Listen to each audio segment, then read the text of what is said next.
Ladies and gentlemen, welcome to Canada, a country as vast and diverse as it is beautiful. I am Trisha Joan Miguel from ICCT Travel and Tours together with Captain Fred. We will be your companions for the rest of the day. As your tour guide, it is my pleasure to introduce you to this land of stunning natural landscapes, vibrant cities, rich cultural heritage, and warm hospitality.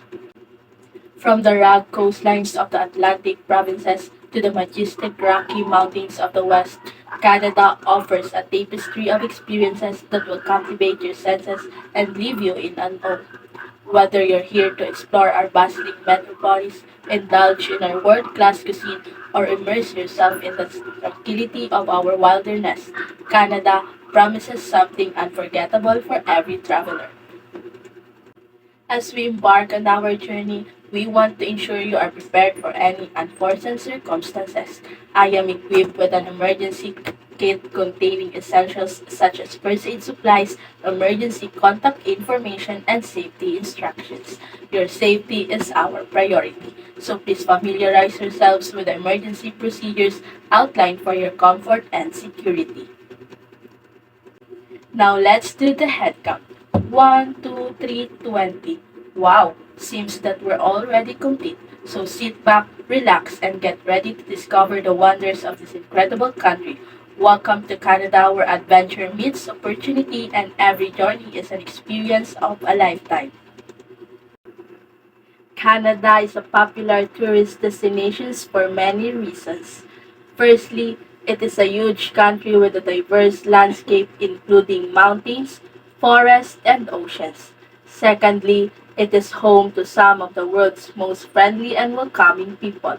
And finally, Canada offers an abundance of activities and attractions for tourists to enjoy, from skiing and snowboarding in the winter to camping and hiking in the summer. No matter what time of year you visit, Canada has something to offer tourists of all ages and interests.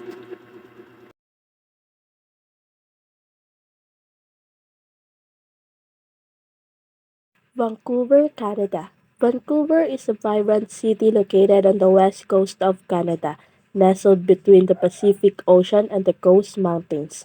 Vancouver is renowned for its stunning natural surroundings.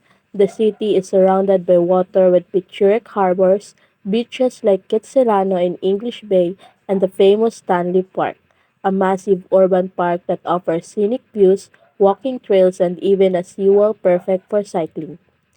Vancouver has a vibrant art scene with galleries, theaters, and music venues offering everything from classical performances to indie bands. Granville Island is a hub for artists and artisans, with a bustling public market and shops selling handmade crafts. Vancouver combines stunning natural beauty with cultural diversity, outdoor adventures, and urban attractions, making it a must-visit destination for travelers seeking a blend of city life and outdoor exploration.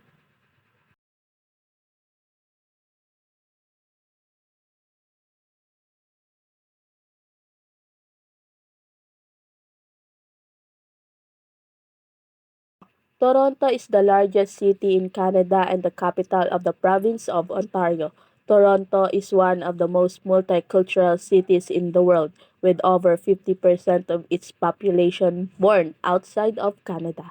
This diversity is reflected in its neighborhoods, food, festival, and cultural events. The city is home to iconic landmarks such as the CN Tower, a symbol of Canada and one of the tallest freestanding structures in the world.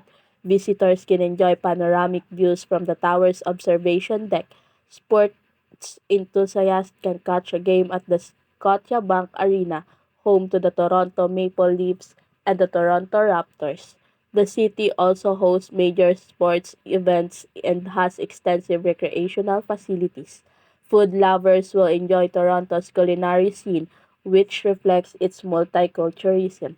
You can find everything from international cuisines in neighborhoods like Chinatown and the Little Italy to local favorites like Pemel bacon sandwiches. Montreal. Montreal is the second largest city in Canada and the largest French speaking city outside of France. Its bilingual nature adds to its cultural richness.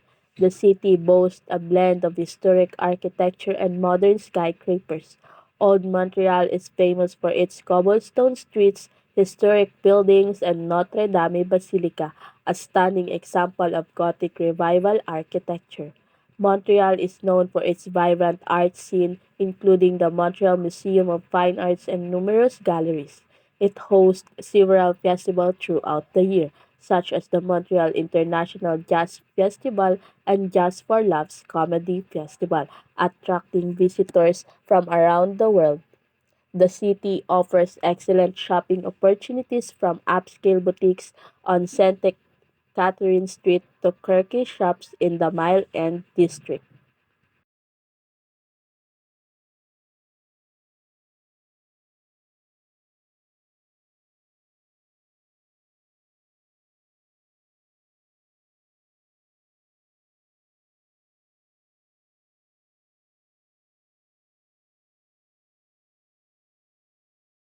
Whitehorse.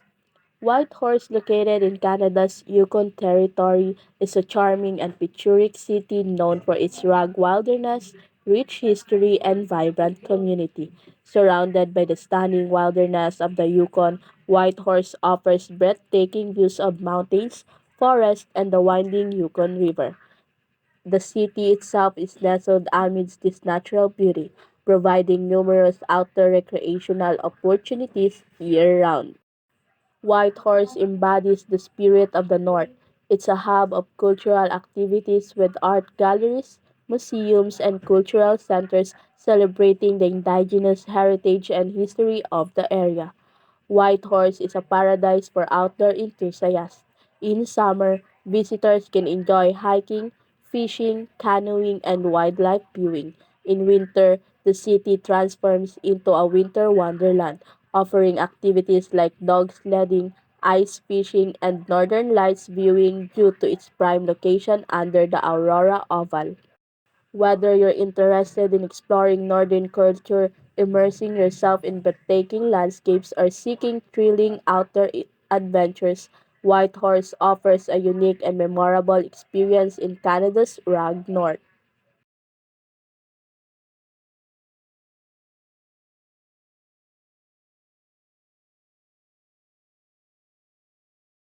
Niagara Falls. Niagara Falls is a world renowned natural wonder located on the border between Ontario, Canada, and New York, USA.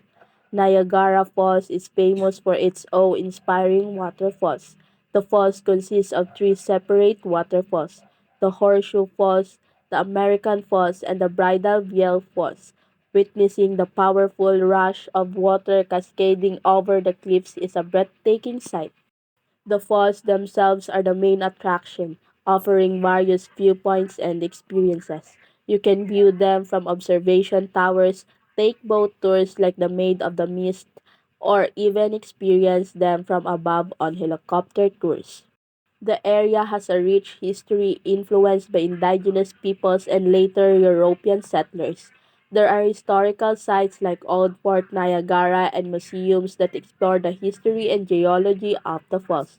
Located relatively close to major cities like Toronto and Buffalo, Niagara Falls is easily accessible by car, train, or bus, making it a popular destination for both day trips and longer stays.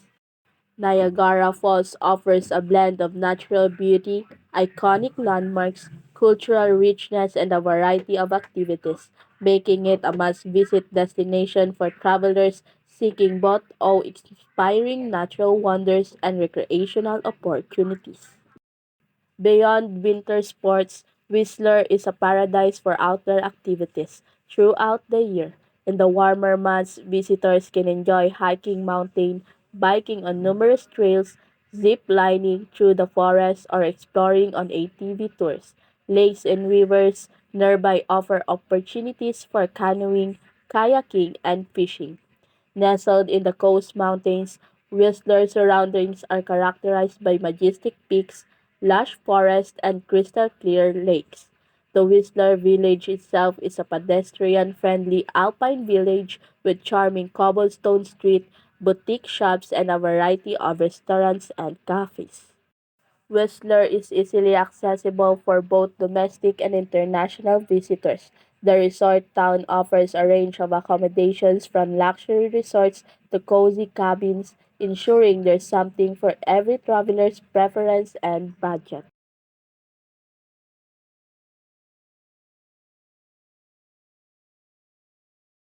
Victoria and Vancouver Island. Victoria is the capital city of British Columbia, Canada, and Vancouver Island is the large island on which Victoria is situated. Victoria is known for its charming mix of British colonial architecture, beautiful gardens, and a relaxed coastal vibe. Highlights include the impressive British Columbia Parliament buildings, the iconic Fairmont Empress Hotel, and the picturesque Inner Harbor, where visitors can enjoy waterfront views and activities.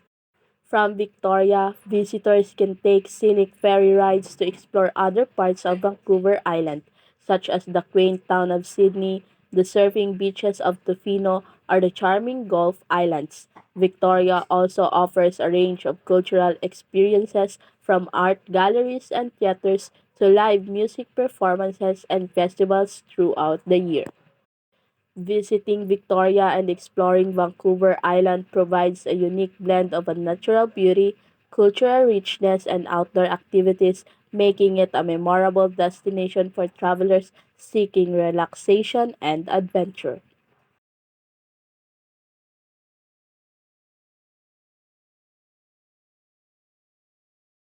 Prince Edward Island.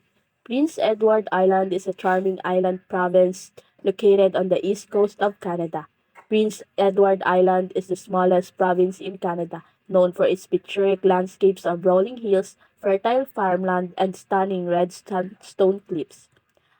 Islanders are known for their warm hospitality and friendliness, making visitors feel welcome throughout their stay.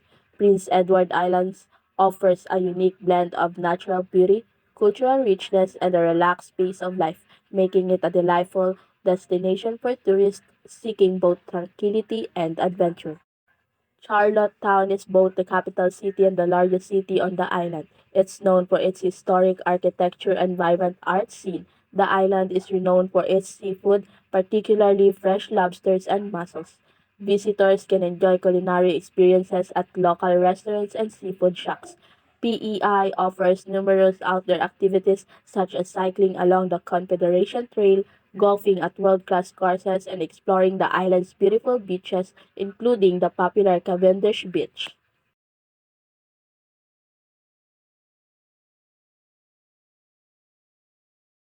Okanagan Valley. The Okanagan Valley is a stunning region in British Columbia, Canada, renowned for its natural beauty, vineyards, and outdoor activities. Nestled between the Columbia and Cascade Mountain ranges, the Okanagan Valley features picturesque landscapes of rolling hills, lakes, and orchards. It enjoys a semi-arid climate, making it a sunny destination ideal for outdoor adventures. Explore charming towns and cities like Kelowna, Penticton, and Vernon, each offering unique cultural attractions, local markets, and artisan shops. Don't miss visiting historic sites and museums that showcase the region's indigenous history and pioneer heritage. Visiting the Okanagan Valley offers a perfect blend of relaxation, outdoor adventure, culinary delights, and cultural exploration, making it a memorable destination for tourists seeking a scenic and enriching experience. Tourists, as your journey through Canada comes to a close, I want to take a moment to express my deepest gratitude to each of you for being such wonderful companions on this adventure. Exploring the majestic landscapes, vibrant cities, and rich cultural heritage of Canada with all of you has been an absolute pleasure. Let's do again the head count. 1, 2, 3, 20. As we prepare to part ways, I encourage you to carry forward the spirit of adventure and discovery that has defined our time together. Keep exploring, keep learning, and keep cherishing the moments that make life so extraordinary. Thank you once again for choosing to explore Canada with ICCT Travel and Tours. I am Tricia Joan Miguel and this is Captain Fred signing off. Safe travels on your onward journey and may our paths cross again someday.